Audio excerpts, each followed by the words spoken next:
Good afternoon and welcome. Thank you for joining us today.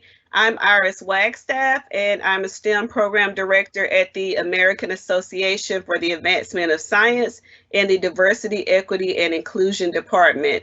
And I will serve as your moderator for today.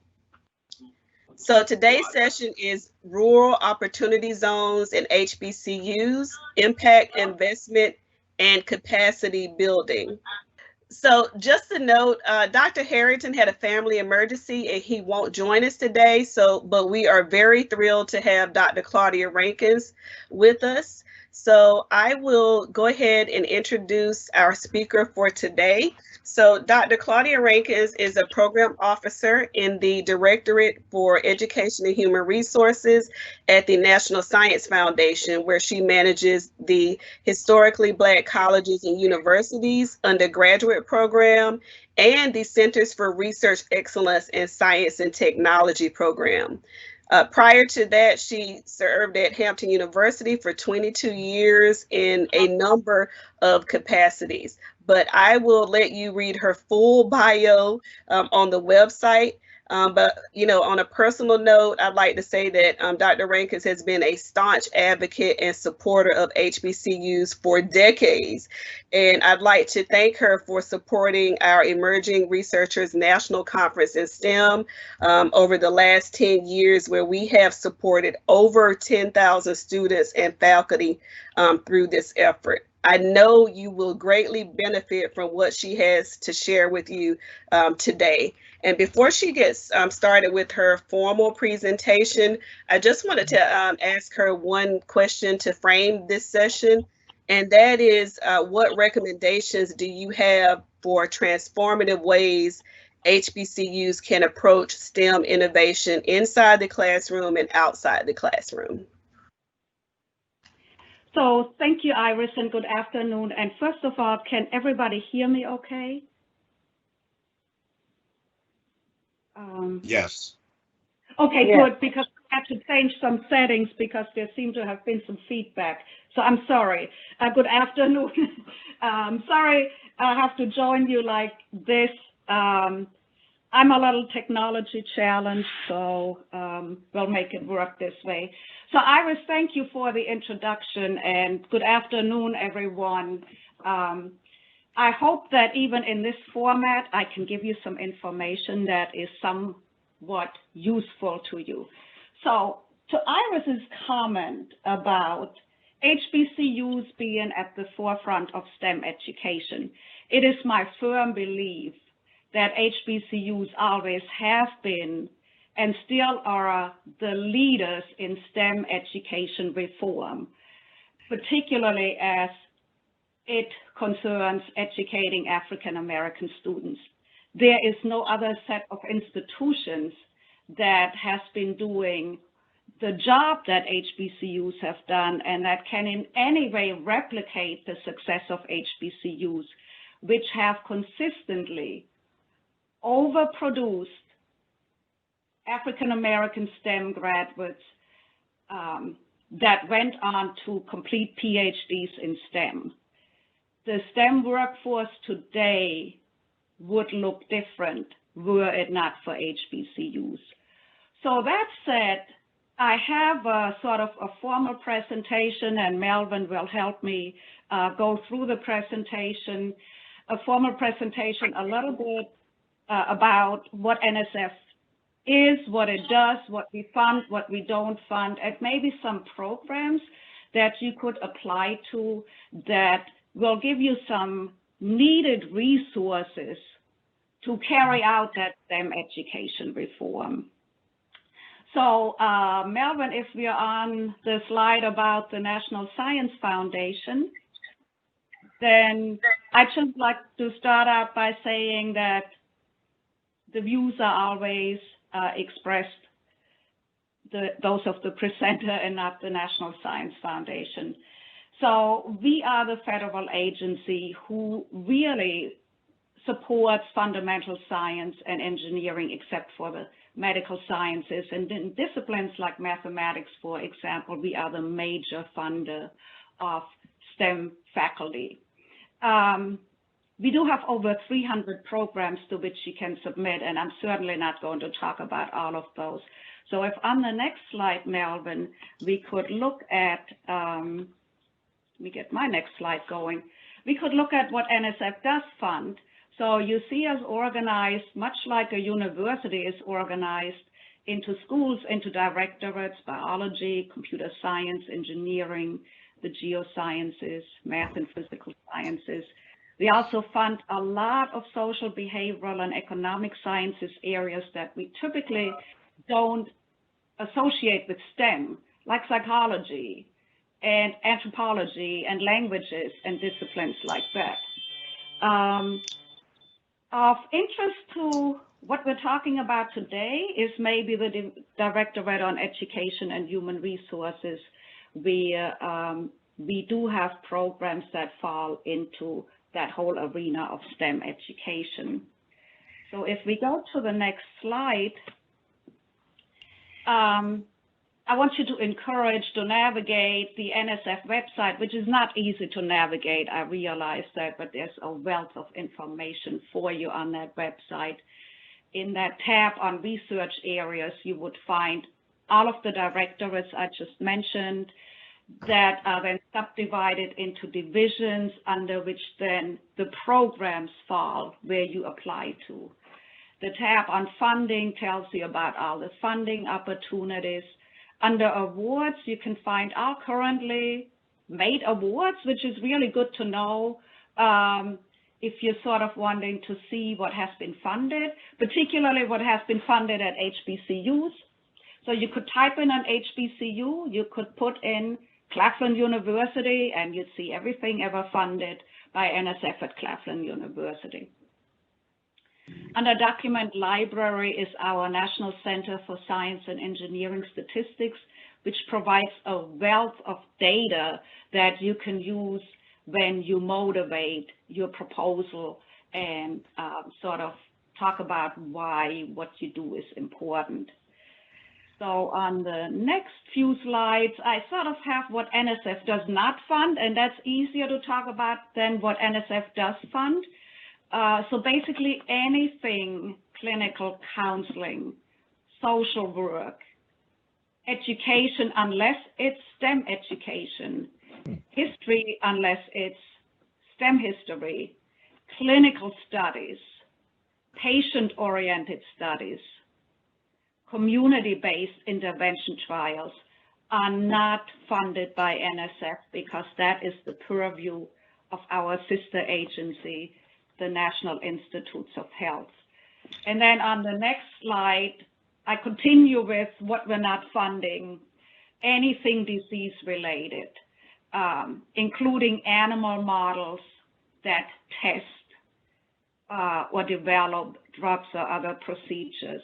However, we do fund research in bioengineering if it is to aid persons with disabilities. So I noticed one of the themes for today is agriculture. And actually agriculture is one of the disciplines where there is the largest growth in African-American STEM majors. There are not many students majoring in agriculture, but it's the largest growing one. And so NSF does have a number of areas where we fund basic research in agriculture if it relates in any way to biology or the geosciences, soil, earth, water, those kind of things. In addition to going for funding at USDA, the Department of Agriculture, you might want to see if NSF also funds those kind of endeavors.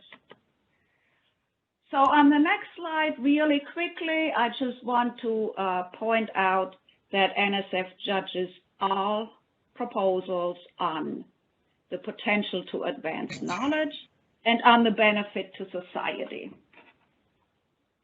All right, so I think I'll skip the next slide, Melvin, if we can go on to the slide that says how to find out about funding opportunities. Done. I don't want to go like into too much detail about the different ways you can apply to NSF. If a question comes up at the end, we can go back to that slide. But basically, the best way to find out about NSF funding opportunities is to subscribe to the National Science Foundation update. I do that myself. An email comes just about every day about new announcements, new solicitations, where we talk about the kind of proposals we're looking for, dear colleague letters that announce special opportunities, just basically anything you need to know. Even if the National Center for Science and Engineering Statistics brings out a new report, you'll find out when you subscribe to the National Science Foundation update. So it keeps you current as to when deadlines are and what NSF is looking for in terms of proposals. So I thought I'd talk about a couple of funding opportunities that may be of interest to you. The first two are the program I'm affiliated with, the HBCU undergraduate program and the HBCU Excellence in Research program. And I have a slide on each, so when I get to that slide, I say a little bit more. The other programs I just sort of mentioned to you in terms of what kind of research they fund. So we have something called the Education Core Research Program, which is like in my directorate, the largest program. It has like $60 million attached to its name. This is where we fund basic education research. And we now even have a track where if, say, you're a biologist or you're a chemist and education research is not your background or your discipline, you can send a proposal to that EHR Core Research Capacity Building Program and get actually funds to learn how to do education research. So if we go to the next slide, just wanted to briefly talk about the program I have been working with for the last 12 years, HBCU Up, where our goal is to enhance the quality of undergraduate STEM education and research, which is what we're talking about today, right? If we want to be innovators in STEM education and research, we need money to do so. And HBCU Up provides that. It's a congressionally mandated program with a $35 million annual budget. And we only fund HBCUs. And we fund HBCUs through a variety of different mechanisms, like research initiation awards for faculty who need to catch a foothold in all NSF-funded research. If you want to study what works in your classroom, we have broadening participation research projects. We have the targeted infusion projects for those of you who want to propose something innovative, like a new way of teaching your labs. For example, now in this area of COVID, are we still going to have students come in for 3 hours every Tuesday afternoon to the chemistry lab, or are we going to do it differently? Virtually, you can propose a targeted infusion project. The implementation projects are more larger scale, institution-wide projects, and we do fund $9 million research centers. We just funded one at Morehouse in collaboration with Spelman and Virginia State, and they're going to study HBCU student success. So the question that Iris asked, what puts HBCUs at the forefront? They're actually studying and they're actually putting that in the literature. And if we go to the next slide, another congressionally mandated program started in 2018, which has usually $15 to $20 million a year, is established to connect HBCU PIs who do research with all of NSF's research directorates that I listed at the onset.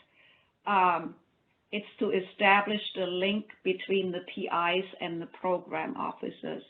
And to date, we have already made about 150 research awards in all NSF disciplines. We just had a competition, proposals came in October. We got an overwhelming number of proposals, which points to the fact that HBCU faculty are seeking opportunities to further their research. Couple more selected funding opportunities on the next slide. If you need scholarship money for your students, and who doesn't, look at the NSF scholarships in STEM program. And by the way, this is not individual scholarships. You write a proposal for your institution to have scholarships available for your students. There's a program called Improving Undergraduate STEM Education. You may want to look at that. It's the signature program in our division on undergraduate education. And of course, NSF's overall program includes focusing on a diverse and inclusive STEM education group. On the next slide, I have a few more more specific funding opportunities. If you're early career faculty at the assistant professor level, I urge you to look at NSF's prestigious career program. We get few applications from HBCU faculty in that program, and I'd like to see that number increase. If you think you'd be a wonderful institution to provide research experiences for undergraduates for your students and students from other institutions on your campus, look at the Research Experiences for Undergraduates program. And if you need a major piece of research equipment, by all means, look at the solicitation for the Major Research Instrumentation Program. That's the only NSF program that provides research instrumentation. You do have to, however, write like a research proposal around that. And I think my last slide is just to encourage you to, if you're seeking NSF funding, to become connected, and once you are connected, to stay connected. So contact program officers if you have questions. If you are a mathematician who wants funding for your research project, call a program officer in the math division in that program. If you want to improve STEM education, call somebody in the IAEOZ program. If HBCU Up sounded good to you, call me, but I will likely refer you to my newer colleagues who are going to be taking over my portfolio very shortly when I retire. I want to encourage you to serve as panelists and reviewers. And the way you do that is you send your latest CV to the program officer of the program where you want to review. And for those of you who submit proposals, I want to encourage you, if it doesn't go well the first time, which there is a chance it doesn't go well the first time, we get many more proposals than we have money to fund, then don't give up and revise and resubmit your proposals. So that was sort of the general message I wanted to give. And I was hoping that you would actually have questions to ask either about specific programs or just some of the overarching more overarching issues in broadening participation in STEM education, in the participation of African Americans in STEM and others. Actually, Iris, do you mind if I ask a question? Sure. Quick question. Okay, so we're a software company. We develop K-12 apps for career discovery, but we're beginning to integrate additional solutions outside of software. We want to team with HBCUs to provide research and AI components on their end. Do you offer consulting services to where you can help us develop a model that fits and works? Or is it always the other way around to where you're seeking solutions and asking for possible? So we're looking to team up with someone who can help us develop a model that works for our particular project. Yeah, so it's the other way around. So NSF seeks the best ideas, right? We don't help people develop ideas. We seek the best ideas. So if you are a company that wants to work with HBCUs, my advice would be, first of all, it's best if proposals to NSF come from an institution of higher education. You can be the consultant to that institution of higher education, in this case, the HBCU, but the HBCU should take the lead. Okay. And they should be the group of HBCUs, right? So they should be the ones that decide, this is what would be useful for us in this context. This is what we want to do. And then we need this software company or whoever it is help us achieve that. Got and it. Okay. That they can then be the consultants to that project. Does that make sense and answer your question? It addresses the problem. Yes, it's just another way of approaching it. But yeah, that's perfect. That works. That's one thing in general. You made a good point. When you apply to funding agencies, you sort of have to go with what the funding agencies are funding, not what it necessarily is you want, right? The funding agency isn't going to adjust itself to you. Right. You have to adjust yourself to the funding agency. Does that make sense? We're gonna have to work on that one. But anyway, yeah, we can work on that. That's the harsh reality of life. Thank you very much. So for the audience, you can either start typing your questions in the Q&A box or the chat box. And I actually have a question for you, Claudia. Can you share, I'm not sure if this audience is particularly familiar with the Include solicitation, but since that is the flagship broadening participation effort of the National Science Foundation, could you share a little bit of more about Includes and some of the broadening participation issues, challenges, and barriers at the higher education level that HBCU faculty and students can begin to address? So yeah, let me do that a number of ways. So you can certainly share these slides with anybody who wants them, and there is a link to the Includes solicitation on the slides. So Includes is sort of this NSF-wide program that has taken on scaling up efforts in broadening participations to have a bigger impact. So they typically make large awards, and they make the awards to alliances. Now, for this cycle, you would have missed submitting a proposal because, you know, the due date just happened, but you could think about it for the next one. So the nice thing about Includes is that you can identify the issue you want to work on. You can choose your partners. You can propose something really, really innovative, something that you have done that you know that works, that you would like to have done on a much bigger scale.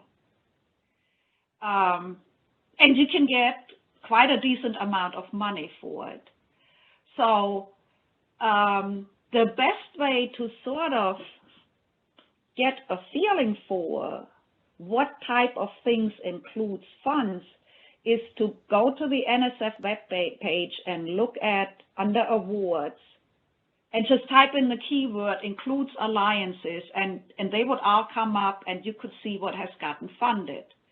So in the past, not that many things have funded to HBCUs. Last year, there was one funded. It was an alliance that deals with issues in marine biology, and it's led by the University of the Virgin Islands. So you could identify an issue, be it a research issue, be it any other of the big issues, and form an alliance with like-minded HBCUs and other organizations. Professional organizations can be included, companies can be included, industry, and propose something really big. The nice thing is, again, that we're not telling you what that should be. But I mean, and I'm not going to throw out ideas, but Right. if you ask me today, would you have some ideas for an includes alliance that involves HBCUs? I could probably come up with 20 good challenges that we have at HBCUs that would lend itself to that. So there is so much, like I said, there is so much where HBCUs are at the forefront of STEM education, even though, Iris, we're seen as these sideline players. We are not that at all. Those of you, us, I should say, wow, because I'm an HBCU alumna. Those of us who are alumni of HBCUs and alumni know what that is, right? That Right. HBCUs do well in educating Black students as well as other students. Because I don't know if you can tell from my accent, I'm German, but I benefited from whatever it was at Hampton University that benefited Black students. That same thing benefited me in the same way, right? Right. So to draw on our strengths rather than on what it is we don't have, because I mean, if we're honest, we do have challenges, mostly lack of money. So somebody asked me once, what are the challenges HBCUs have? And I said, there's one, like 3 words. 2, historic underfunding. That's 2 words, right? Right. That's the big challenge of HBCUs, and that leads to all of the other challenges that now exist. So I don't even know where I'm going here now, but Right. but we can't come from this deficit model of what we don't have. We have to come from the model what it is we do have and what we do have to offer. And I could see some great includes alliance proposals coming. Couldn't you, Iris? Definitely. And I wanted, so this brings me into another question. We know that HBCUs particularly have been hit hard with the COVID-19 pandemic. What suggestions and recommendations do you have for how HBCUs can actually, leverage this current situation that we're in by coming up with innovative ways?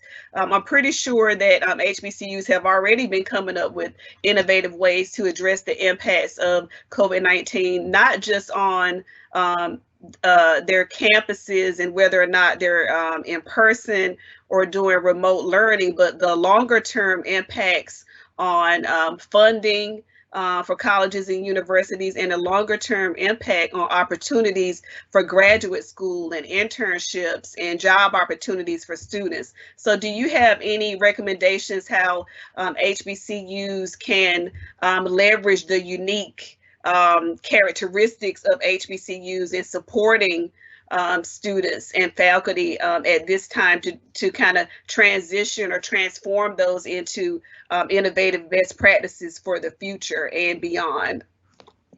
That is such a great question that I could talk about all day long. So let me try and not be too, because I was so impressed, and the way I deal with the HBCU community and what I hear is mostly through my the principal investigators and faculty I fund, right, which is about at the current time 400 PIs. And what I heard from them, how HBCUs, when this COVID-19 pandemic started and others started shutting down things, like we're not gonna have a summer program for our students, HBCUs were like, okay, how do we make the best of it? Because we have had, as a set of institutions, experience worse than COVID-19, right? We had to like deal with when slavery ended. Right. After Reconstruction, the period that followed, the nadir, during the civil rights movement, when people said, okay, now there's no more need for HBCUs. So there were so many instances in history where HBCUs rose to the occasion, and this was one of them. So not only have I seen innovative ways that people start to teach happen, but also, and this is the other strength of HBCUs, the community involvement, doing what's not best just for you, but for your community. So HBCUs have stepped up and become centers for COVID testing, for, making sure that the kids in rural areas have access to internet and have laptops and have what they need. Of course, all of this costs money, and right now money is one thing we particularly don't have. We never had it, but right now in particular, it's even worse, right? I mean, we don't live on campus, we don't have that money. So here again, going after federal funding opportunities can make the difference between we're going to make it or we're not going to make it. Right. So I want to just encourage to put your most innovative ideas forward. You're a chemist, Iris. Yes. So you know how chemistry labs go. Yes. You would be in a chemistry lab when you were junior or senior half the week, right? Do chemistry labs really have to be like that? Well, I got a proposal from Spelman on how to virtually teach organic chemistry labs. Now, I don't know how that works and what they're going to do. I was impressed. Just the fact that people give thought to that, right? Right. I have a PI at Norfolk State who's sort of been trying to get her colleagues involved more in teaching math online, and she uses all these innovative ways and technologies to get even the most technology-challenged professors involved. And how she got them all on board and took it upon herself to train her department, her faculty, in these innovative ways. So these are just some examples, but I see it across so many institutions. And the care and understanding we give to students is just at a different level than what I see. So those kind of things are ripe for NSF funding, to the Improving Undergraduate STEM Education program, to the HBCU UP program. So I want to really, really encourage you if you have any ideas of how to teach differently, because it's going to be a long time before we go back to normal, if we ever go back to the way it used to be completely, right. Right. Thank you for that insight, Claudia. And I don't want to pass up this opportunity to plug our HBCU Making and Innovation initiative that is supported by Claudia's actually our program officer, and she's been a great support of this effort through her HBCU Up program. And if you're interested in viewing that webinar we did, I think it was back in August, on how HBCUs and the making and innovation community are addressing COVID-19. And again, just like Claudia said, HBCUs have had to be innovative to survive. So we share some of the ways that the HBCU community and African Americans are really engaged in addressing COVID-19, whether it's through developing PPE and some other ways. So definitely visit our AAAS website on HBCU Making and Innovation. So we did have a few questions to come in. So one is, how or if do you think a change of administration would change funding that is provided to HBCUs from federal science agencies? If you can answer that. I can answer that in a roundabout way. And Okay. that the funding decisions are largely made in Congress. Right. And while I personally cannot go to Congress and lobby, you know who the people are in Congress that stand for HBCUs, stand for our communities, and are on those committees, the budget committees and the science and technology committees. And I can name some names like Representative Alma Adams, Yes. and Representative North Eddie Carolina. Bernice and others.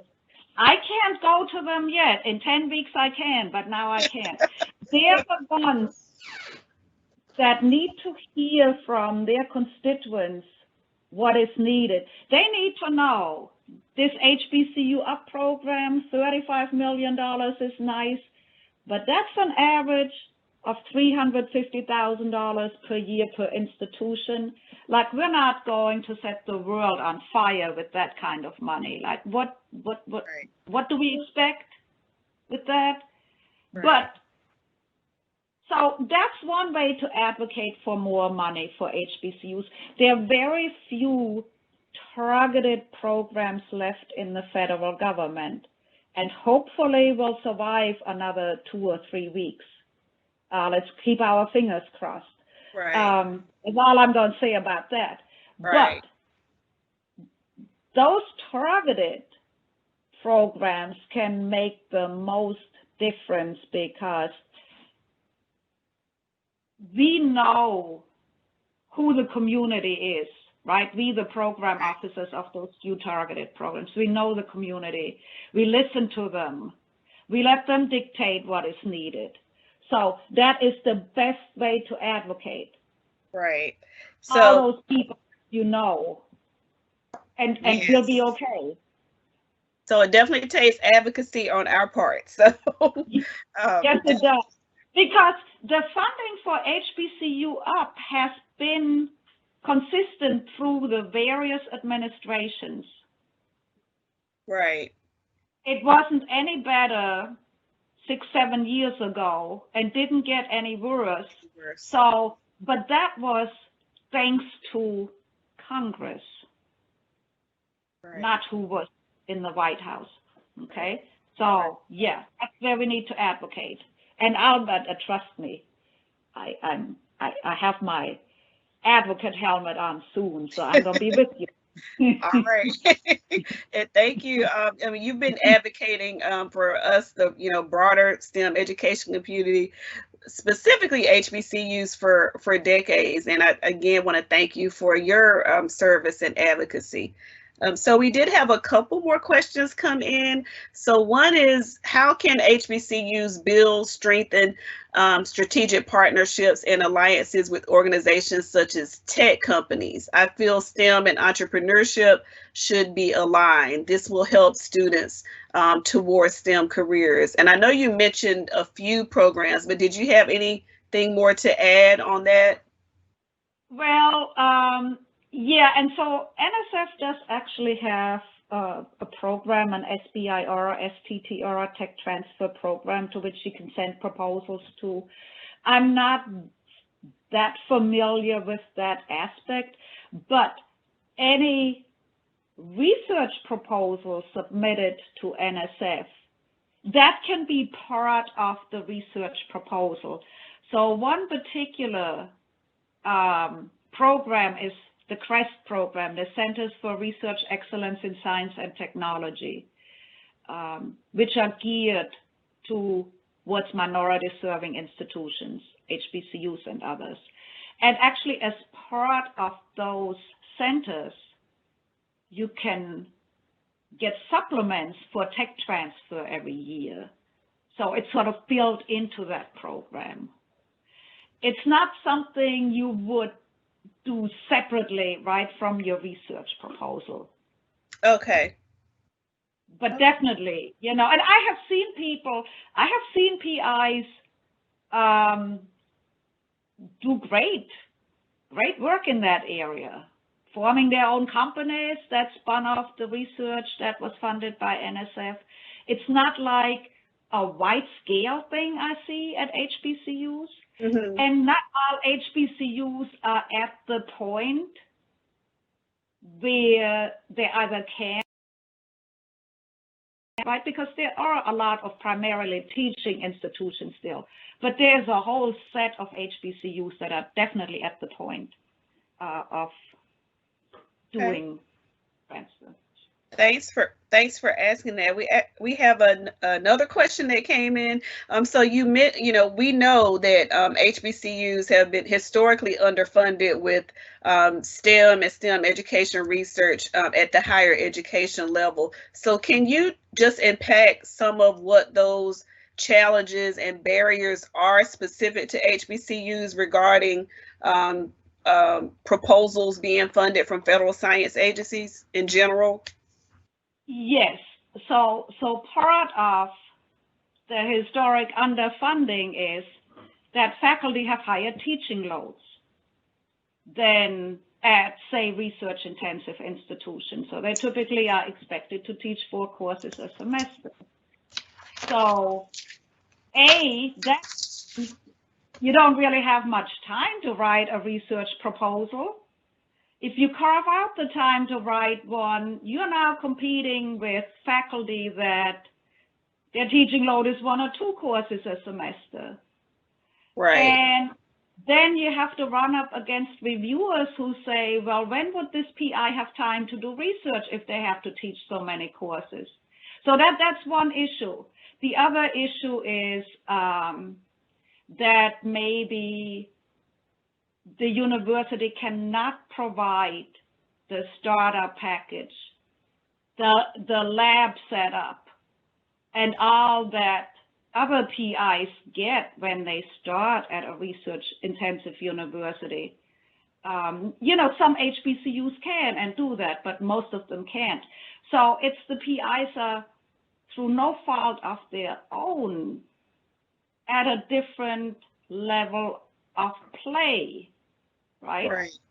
They play like in the NFL with like a sewn together football that their mother made or something. That was maybe not a good analogy, but so it's difficult, and then it's difficult to convince funding agencies that the only way we can change that is if we do fund these institutions and it gives them money to set up that infrastructure.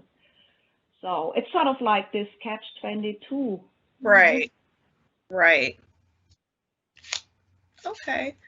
I think we have a couple of more questions. I think you touched on this a little bit, but what steps can HBCUs take now to begin to prepare to submit competitive proposals? Like, are there suggestions that you have that they could be working on now to begin to put these pieces in place? Yes. So, for the most part, proposals are in for this year, so you would be working on next year. So you have like a good 9 months to prepare a competitive proposal.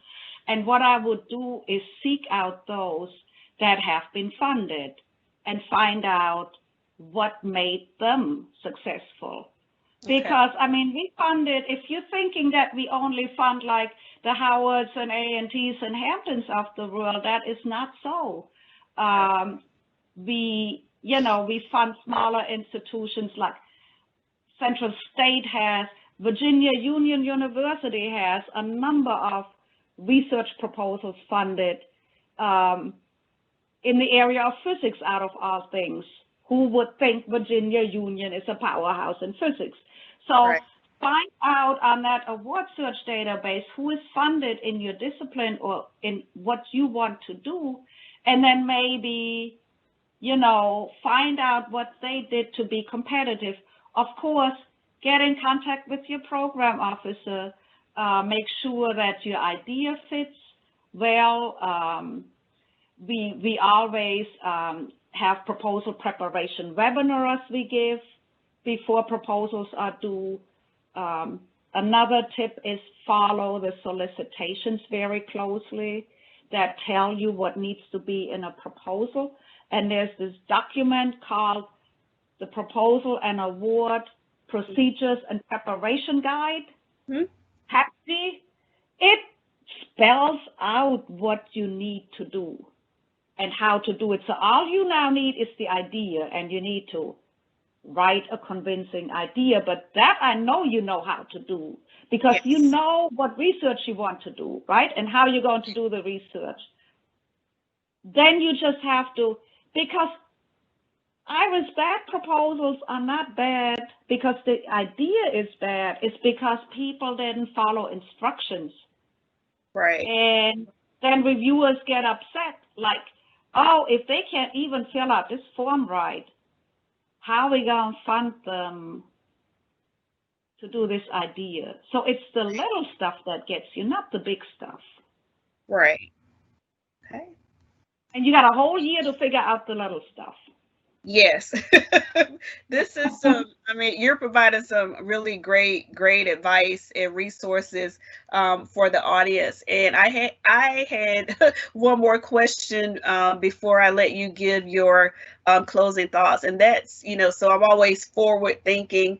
Are there, you know, any new NSF big ideas or priorities or emerging research and technology areas that HBCUs can begin to position themselves to address or align with NSF priorities over the next 10 years?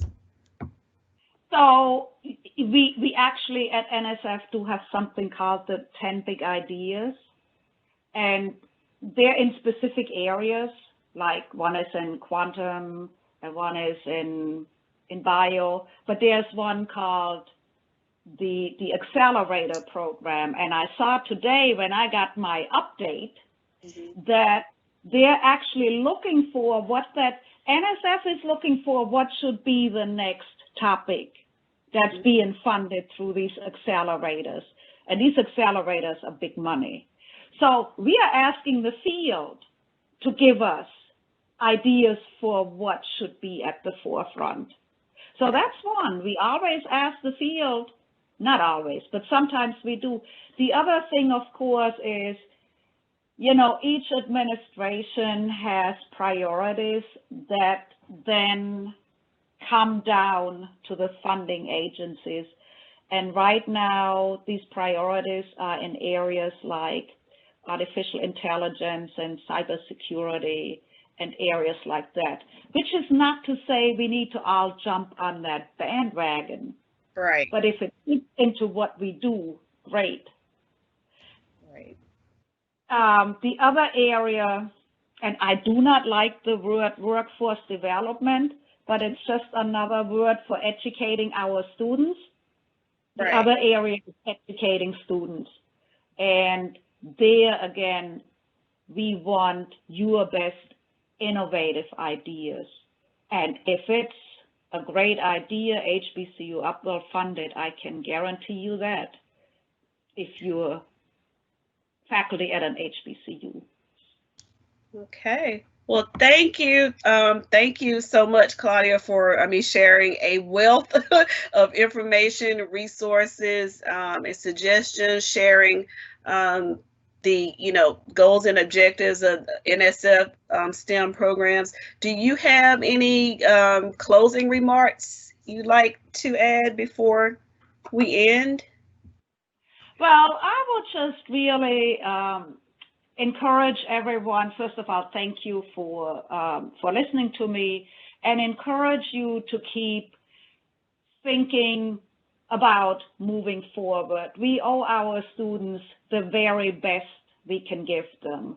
And so if collectively as a set of institutions, HBCUs can sort of set forth the path of what's best for our students, we will do well.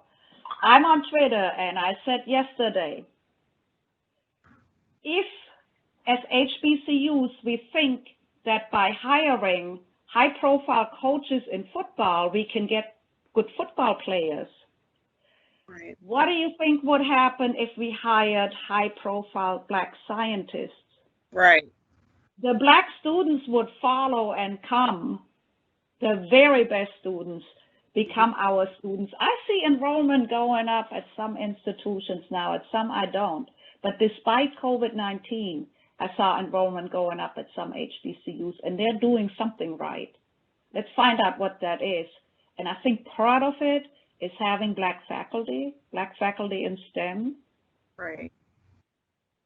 That will go a long way in attracting the very best and brightest students.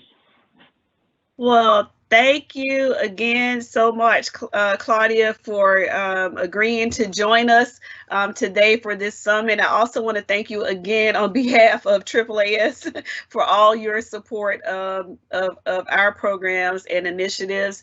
And you can definitely find Dr. Rankus on Twitter. As she said, you want to share your Twitter handle? It's a STEM has soul. One word, STEM has soul. STEM has soul, yes. And I want to likewise thank you for everything you do on behalf of HBCU students. I know AAAS services all students and all faculty, but the particular efforts that were started in the division that you're in and that you carry on and move forward and take to the next level, and the brand new initiatives that you have, like the Makerspace. I really appreciate your advocacy as well. So thank you. Thank you so much. And thank you all for joining us today, and have a great rest of the day. Bye, everyone. Thank you.